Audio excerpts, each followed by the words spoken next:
Think about everything that's gone on. I mean, sports-wise, just in the last Please don't year. recap everything that's gone on in sports but I'm just saying, like, I was trying to kind of compartmentalize all of it, and it's amazing all the things that have happened. Of course. In one calendar year, July 14th to July 14th.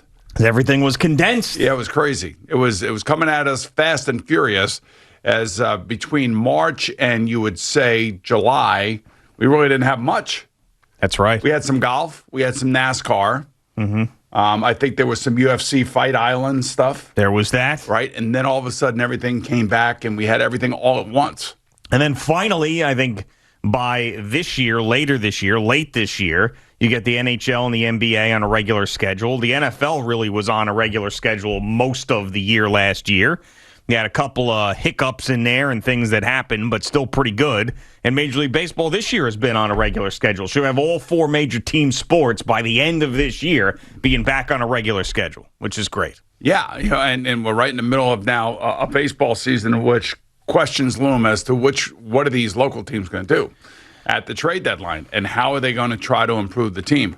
Could you see in some way, shape, or form Brian Cashman just recognize that he still has to stay competitive because his fan base is going to demand it.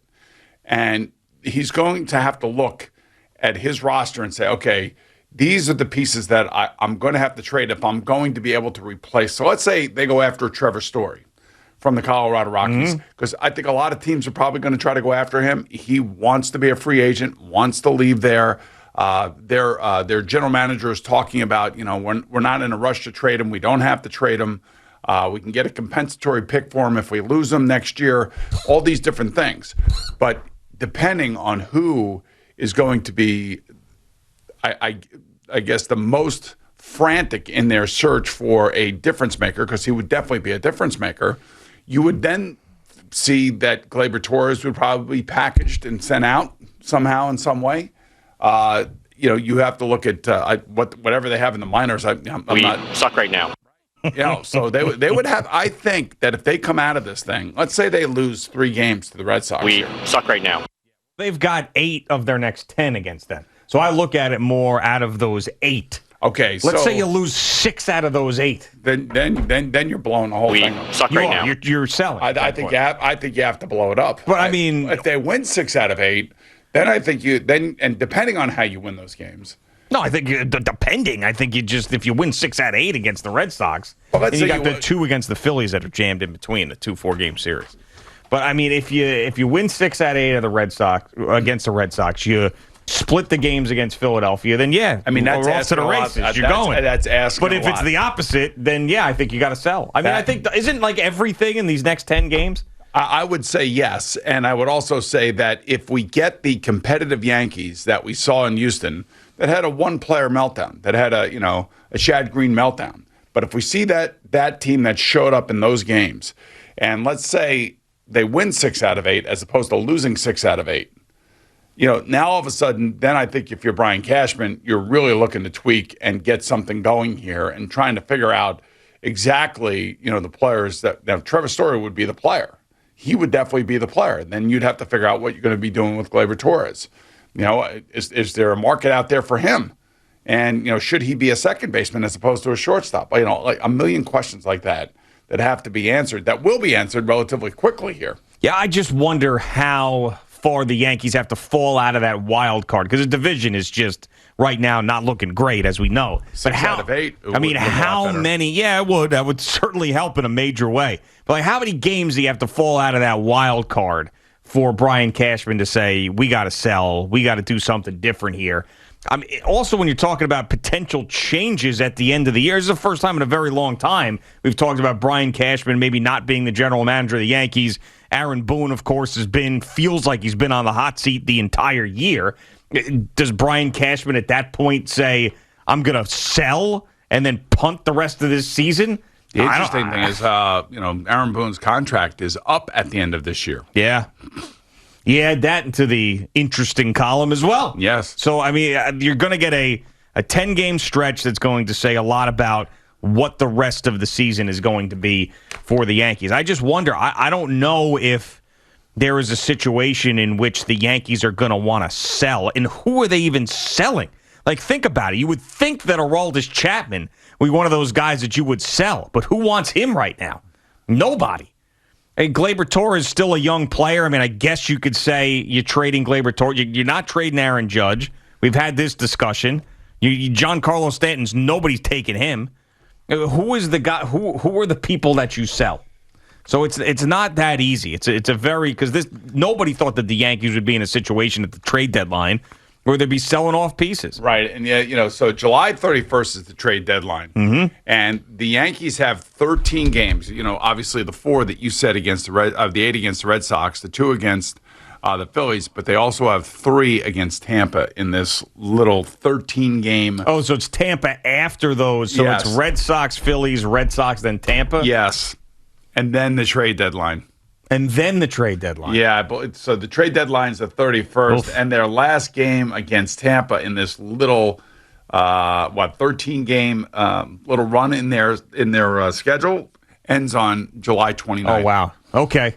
Yeah, that's even more severe Yes. than I thought. I was So you have looking just 13 10 games ahead. right? So Yeah. you have 11 of those 13 are in your division against teams that are in front of you.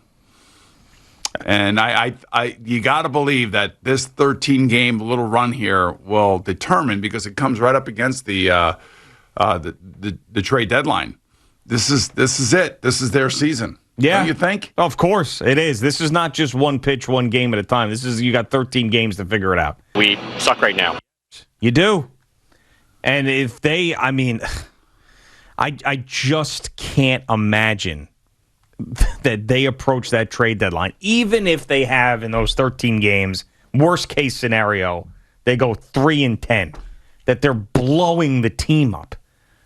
You know what I'm saying? Yeah, they're 46 and 43, 4.5 games out of the top wild card spot. They're going to blow the team up? Like, what would blow the team up? Blowing the team up would trading Aaron Judge. Would be trading Aaron Judge. Would definitely be blowing the team up. Trading Gary Sanchez They're not would blow the team up. Gleyber Torres. They're not doing that. Torres. To me, those are the 3 guys that you would end up in some sort of trade package to bring somebody else in here. But then again, if you're thinking about Trevor Story as your shortstop of the future, how much are you paying him in a new contract? Oh, sure. I mean, and then you add the Stanton contract, and then you add the Garrett Cole contract, and It's you add crazy. the Trevor Story hypothetical Better contract. get your analytics gurus on their game, and they better get their act together to figure out where you can find that cheap player, that the Mike Topmans and the Mike Fords of the world that can save your seasons. Yeah, like the San Francisco Giants when they went out and got Mike Tauchman. Well, whatever, but what's amazing in baseball is that you see these teams, and you'd never expect. I don't think anybody expected the Red Sox or the Giants to be where they are. No. I mean, you go back and you look at all the preseason prognostications, and there's nobody that had either one of those teams where they are right now. Nobody. And then all of a sudden, something happens. They find their games. They win certain games that last year they would have lost.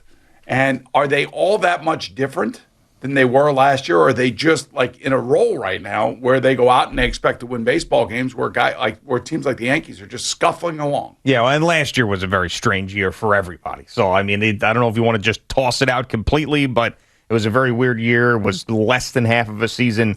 I don't know. Maybe it's Alex Cora. Maybe him being back. And Gabe Kapler out there, the great Gabe Kapler with his coconut oil, spreading it on the entire clubhouse in San Francisco. But it really is amazing when you think about it, and you think about those 2 teams and where they were and where they are right now. It gives you hope. But your team sucks. San Francisco's in a division. That's with got the yeah. Dodgers and of course with the Giants. Now, the other looming question over Major League Baseball is going to be whether or not we're going to see the return of Trevor Bauer.